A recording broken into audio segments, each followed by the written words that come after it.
Hello and welcome to Reading with Cari, Stories to Fall Asleep to, a mindfulness podcast series that can be used as a sleep aid or to ease your anxiety and relieve your stress. I am your host, Cari Favole, and I am so thankful that you've decided to spend some time with me. Today's theme is the Chinese zodiac snake. Snakes are decent, sophisticated, and eloquent. Most of the time, the snake personality is nonchalant, but they are actually enthusiastic. They are romantic and oftentimes humorous. People will feel comfortable and relaxed when talking with them. So obviously these descriptions are what I find on the internet. I don't make them up myself. And it's a little bit interesting that they say decent. The description itself actually says decent and sophisticated and also eloquent. And so I just wondered really what they meant by that. So I looked it up in the dictionary, and decent means conforming with generally accepted standards of respectable or moral behavior, just satisfactory of an acceptable standard. Reasonable, fair, that's kind of the similar thing. So usually when we hear decent, or at least when I hear decent, I really wouldn't call someone that. I would assume that most people are decent, and if they weren't, then you would describe what they were instead. But in this case, I think it does mean more. They hold themselves to the moral standards of their society, which fits in with sophistication and eloquence. So that does make more sense in that way. I thought it was funny because snakes, we often hear, the analogies of being, slithery, conniving. Harry Potter fans might think of like Slytherins, So hearing that they're described as decent, it's like, oh no, but they're not bad. But that's really not what they mean here. So I just thought that was interesting. Words, they have meaning. Our validation space is again from Dworak-Peck. By addressing risk factors such as trauma, it is possible to prevent certain mental health disorders, especially in children and adolescents. I think this is a really key detail here, that we can prevent certain mental health disorders if we acknowledge the trauma that happens to those at a young age when it has happened. You obviously can go to a therapist and correct or heal from any issues, years down the line, of course. But to really help when the wound is fresh, so to speak, will really help raise a child and an adolescent in a healthy mental state. Once again, if we could erase the stigma of mental health care and acknowledge that bullying and other things that seem minor could really have a significant impact on a person's life, I think we could really almost nip it in the bud for the youth of our future. I know that's a little bit odd in how I described it, but I think that is a very valid way that we can help with the mental health crisis that the world is experiencing. Because it really is a crisis, whether people want to acknowledge it or not. It's rampant, at least here where I live in America, and I imagine it's a global thing as well. But first, as always, let's start with a brief mindfulness meditation. Close your eyes and take a posture that is relaxed, taking care to keep your back and neck in alignment. As you get situated, really notice your body, feeling the weight of your body on the chair, the bed, the floor, or wherever you may be in this moment. Notice the position of your feet and any sensations you can feel with them. Locate your legs and the blunt pressure on whatever seat you are on. Feel any sensations in your arms, and make sure your shoulders are soft. Where are your hands resting? What are they feeling? Acknowledge any tension that you feel in your muscles and allow your body to express itself, being present in the moment. Just be aware of the tension or whatever may be happening in your body. Simply note the communication with a simple thought of, I hear you. That's how it is right now. Bring your focus to your breath, but don't alter it in any way. Just feel your body's natural rhythm as you inhale and exhale. Feel the oxygen enter your lungs, that slight hitch between inhale and exhale, and the sensation of the air exiting your lungs with another micro moment between breaths. Let's extend our awareness to our mind. What thoughts or feelings or perceptions are present right now? Again, we are just noting these thoughts and feelings in this moment. Don't try to push or shut down any sense of discomfort or unpleasant feelings, but don't dwell on them either. Simply validate them with a simple acknowledgement, such as, "That's okay, that's how it is right now."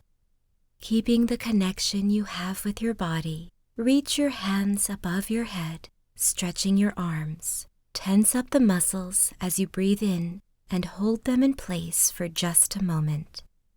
And now, as you release the breath, relax your muscles and place your arms back to where they were resting comfortably before. Let's repeat this once more.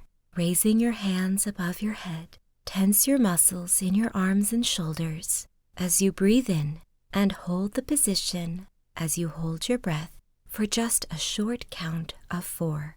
Then release your breath as you release your muscles and rest your arms back to where they were.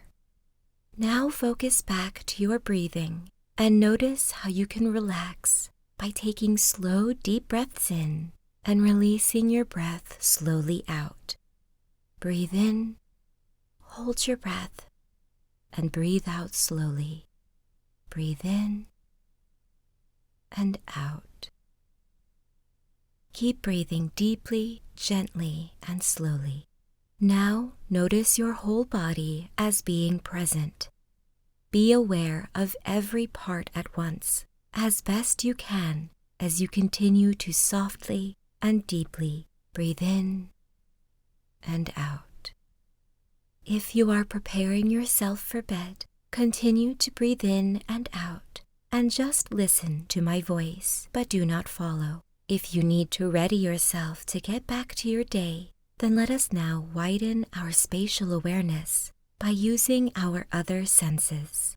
What sounds do you hear in the room other than my voice? Are there any smells you can recognize? Feel the item on which you are resting with all of your body and imagine it in your mind. Try to picture it as accurately as you can without opening your eyes just yet. And now, take a deep breath in on an inhale of 4. Hold your breath for a count of 4. And on an audible sigh, release your breath as you open your eyes and fully come back. And now, here's the story. The White Snake by the Grimm Brothers. A long time ago, there lived a king who was famed for his wisdom through all the land. Nothing was hidden from him, and it seemed as if news of the most secret things was brought to him through the air. But he had a strange custom. Every day after dinner, when the table was cleared and no one else was present, a trusty servant had to bring him one more dish. It was covered, however, and even the servant did not know what was in it. Neither did anyone know, for the king never took off the cover to eat it until he was quite alone. This had gone on for a long time, when one day the servant, who took away the dish, was overcome with such curiosity that he could not help carrying the dish into his room. When he had carefully locked the door, he lifted up the cover and saw a white snake lying on the dish. But when he saw it, he could not deny himself the pleasure of tasting it, so he cut off a little bit and put it into his mouth. No sooner had it touched his tongue than he heard a strange whispering of little voices outside his window. He went and listened, and then noticed that it was the sparrows who were chattering together and telling one another of all kinds of things which they had seen in the fields and woods. Eating the snake had given him power of understanding the language of animals. Now it so happened that on this very day the queen lost her most beautiful ring, and suspicion of having stolen it fell upon this trusty servant, who was allowed to go everywhere. The king ordered the man to be brought before him, and threatened with angry words that unless he could before the morrow point out the thief, he himself should be looked upon as guilty and executed. In vain he declared his innocence. He was dismissed with no better answer. In his trouble and fear, he went down into the courtyard and took thought how to help himself out of his trouble. Now some ducks were sitting together quietly by a brook and taking their rest. And whilst they were making their feathers smooth with their bills, they were having a confidential conversation together. The servants stood by and listened. They were telling one another of all the places where they had been waddling about all the morning, and what good food they had found. And one said in a pitiful tone, "Something lies heavy on my stomach. As I was eating in haste, I swallowed a ring, which lay under the queen's window." The servant at once seized her by the neck and carried her to the kitchen and said to the cook, "Here is a fine duck. Pray, kill her." "Yes," said the cook, and weighed her in his hand. "She has spared no trouble to fatten herself, and has been waiting to be roasted long enough." So he cut off her head, and as she was being dressed for the spit, the queen's ring was found inside her. The servant could now easily prove his innocence, and the king, to make amends for the wrong, allowed him to ask a favor and promised him the best place in the court that he could wish for. The servant refused everything and only asked for a horse and some money for traveling, as he had a mind to see the world and go out a little. When his request was granted, he set out on his way, and one day came to a pond where he saw 3 fishes caught in the reeds and gasping for water. Now, though it is said that fishes are dumb, he heard them lamenting that they must perish so miserably, and, as he had a kind heart, he got off his horse and put the 3 prisoners back into the water. They leapt with delight, put out their heads and cried to him, "We will remember you and repay you for saving us." He rode on, and after a while it seemed to him that he had heard a voice in the sand at his feet. He listened and heard an ant-king complain, "Why cannot folks, with their clumsy beasts, keep off our bodies? That stupid horse, with his heavy hoofs, has been treading down my people without mercy." So he turned on to a side path, and the ant-king cried out to him, "We will remember you. One good turn deserves another." The path led him into a wood, and there he saw 2 old ravens standing by their nest and throwing out their young ones. "Out with you, you idle good-for-nothing creatures," cried they. "We cannot find food for you any longer. You are big enough and can provide for yourselves." But the poor young ravens lay upon the ground, flapping their wings and crying, "Oh, what helpless chicks we are! We must shift for ourselves, and yet we cannot fly. What can we do but lie here and starve?" So the good young fellow alighted and killed his horse with his sword and gave it to them for food. Then they came hopping up to it, satisfied their hunger, and cried, "We will remember you. One good turn deserves another." And now he had to use his own legs, and when he had walked a long way, he came to a large city. There was a great noise and crowd in the streets, and a man rode up on horseback, crying aloud, "The king's daughter wants a husband, but whoever seeks her hand must perform a hard task, and if he does not succeed, he will forfeit his life." Many had already made the attempt, but in vain. Nevertheless, when the youth saw the king's daughter, he was so overcome by her great beauty that he forgot all danger, went before the king, and declared himself a suitor. So he was led out to the sea, and a gold ring was thrown into it before his eyes. Then the king ordered him to fetch this ring upon the bottom of the sea, and added, "If you come up again without it, you will be thrown in again and again until you perish amid the waves." All the people grieved for the handsome youth. Then they went away, leaving him alone by the sea. He stood on the shore and considered what he should do, when suddenly he saw 3 fishes come swimming towards him, and they were the very fishes whose lives he had saved. The one in the middle held a mussel in its mouth, which it laid on the shore at the youth's feet. And when he had taken it up and opened it, there lay the gold ring in the shell. Full of joy, he took it to the king and expected that he would grant him the promised reward. But when the proud princess perceived that he was not her equal in birth, she scorned him and required him first to perform another task. She went down into the garden and strewn with her own hands 10 sacks full of millet seed on the grass. Then she said, "Tomorrow morning before sunrise, these must be picked up, and not a single grain be wanting." The youth sat down in the garden and considered how it might be possible to perform this task, but he could think of nothing. And there he sat sorrowfully, awaiting the break of day, when he should be led to death. But as soon as the first rays of the sun shone into the garden, he saw all the 10 sacks standing side by side, quite full, and not a single grain was missing. The ant-king had come in the night with thousands and thousands of ants, and the grateful creatures had by great industry picked up all the millet seed and gathered them into the sacks.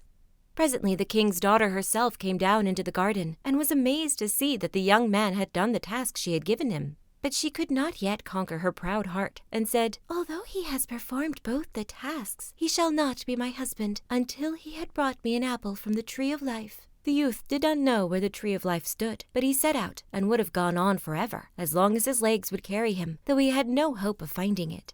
After he had wandered through 3 kingdoms, he came one evening to a wood and lay down under a tree to sleep.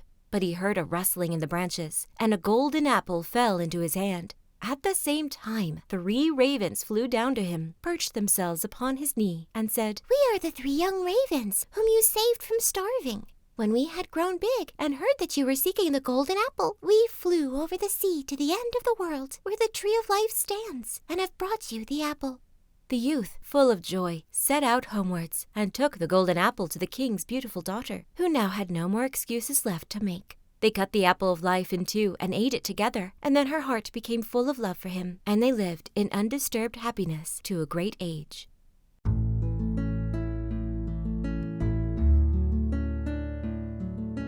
Thank you for listening. If you would like to support this podcast and become a sponsor, you will find an Etsy link in the description below. Thank you for your consideration. I welcome you back anytime you may need to hear a comforting voice or a familiar bedtime story.